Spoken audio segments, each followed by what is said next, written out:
Alright guys, today we're taking a look at the Aiorosu knives Tornado. I think that's how you pronounce it. I'm not 100% sure. Overall length is 9.125 inches, and the blade length is 3.875 inches, about 440C steel. It's got a wharncliffe shape to it. Handle length is 5.25 inches, so this is not a small knife. It's quite large. Handles are made of G10 with stainless steel liner.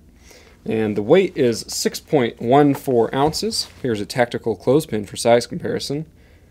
And you've got a pocket clip for tip-up right-handed carry only. Now, it does come in a couple other colors. I know there's black, there's orange, and we have a natural G10 look as well.